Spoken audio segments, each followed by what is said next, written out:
Tonight is the night President Obama will unveil his plan to overhaul our country's immigration system with the use of executive action. His address begins at 8 p.m. and Fox's chief White House correspondent, Ed Henry, is here now to tell us what he's going to say. Ed, did you get a special preview or something?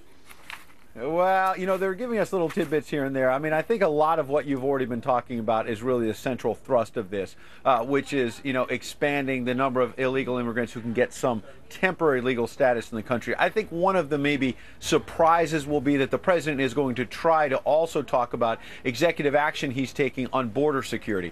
Republicans are certainly going to be skeptical of that, saying he's had 6 years to get more serious about securing the border. But I think what that's about is trying to reach out to the GOP and say, look, I'm taking this action you're not happy about, but part of it is going to be trying to secure the border, which is something the Republican leaders in Congress have been talking about and certainly want to do more of come January. So I think that's going to be one little twist. It'll be beyond keeping folks here in this country. It's also going to be about talking border security as well. That's clearly a political move to try to get some Republican support. How do they answer their biggest vulnerability, which is that the president has said for so many years, and emphatically so, that he did not have the power to do this?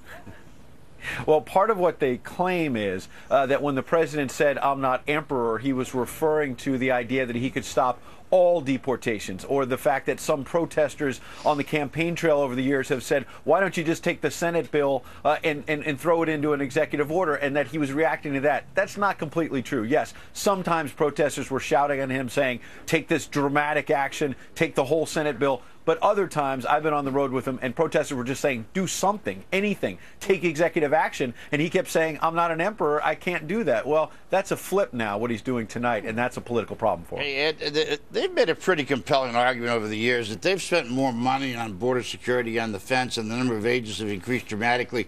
I mean, are they really that much on the defensive on border security, since they've built hundreds and hundreds of miles of defense, and the budget has gone up 400% for the Border Patrol?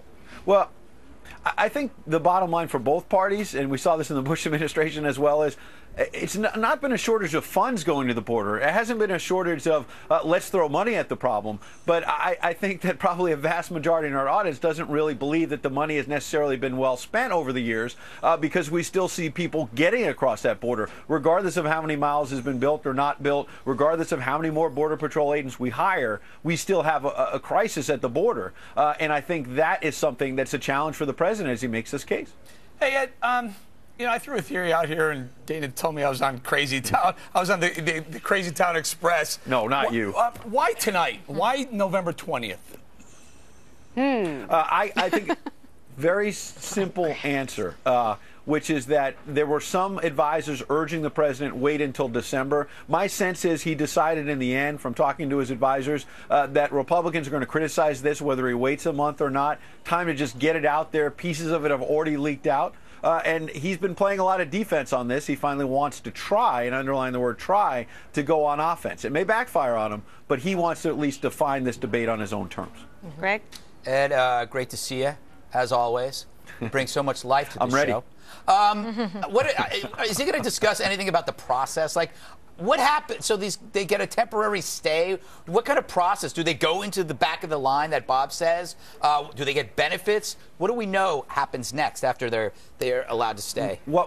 What we know for some of the people who have to stay is that they're going to have to go through a lot of paperwork, and my understanding is some of that is not going to be processed for a few months. So this is not something that's going to happen tomorrow. And they hope that people start coming out of the shadows over the next few months, and that a lot of the illegal immigrants who are not paying taxes right now will start paying into the system. And one of the parts of the process we do know is that these folks who will get temporary status, we believe it'll be for about 3 years. So this is not long-term. It's not forever. That then they would have to go to the back of the line, pay the taxes that you're talking about. But also important, they would get a Social Security number. So they would, again, start paying into the system, which is something these illegal immigrants are not doing now, number one. And number two, in terms of whether they get health care benefits or something like that, they will not until they become citizens. And they're not becoming citizens in the short term. That's the debate for Congress ahead. Do they actually have a path to citizenship? So if they pay into Social Security, that means they'll get Social Security. they would get it if they pay into it. But currently they're not paying into it. They're also not paying into Medicare and all kinds of other benefits. But if they get sick, they go to the emergency room, and you and I pay for it anyway. Exactly. I mean, come on. This isn't fooling anybody. All right, so what is his legal authority? How is he basing this whole decision, this executive action? What's giving him the right to do it? Well, his lawyers claim privately, the White House attorneys do, that the president is merely sort of instructing some of his cabinet secretaries to take existing law and apply it a bit differently and refocus the priorities, if you will. For example, down at the border, they're going to, on the border security piece I talked about, try to kind of repurpose the way Border Patrol agents are supposed to do their jobs. Whether that works or not, whether that's just bureaucratic nonsense, is a whole other thing we'll find out in the weeks and months ahead. But obviously, Republicans are not buying that argument and are saying this is rewriting the laws, not just reinterpreting things. And that's why I think you're going to see a ferocious response on Capitol Hill saying that they're going to try to defund all of this. Okay. All right, I wanted to ask you one more question, Ed, but maybe I'll save it for a private email. Can I ask you a quick question? No, we have to tease. Oh, come on, man. How do you know if someone is really your true friend, like Ed Henry is, our true friend here at The 5? Stay tuned, because Bob has the answer coming up. You're going to love Bob.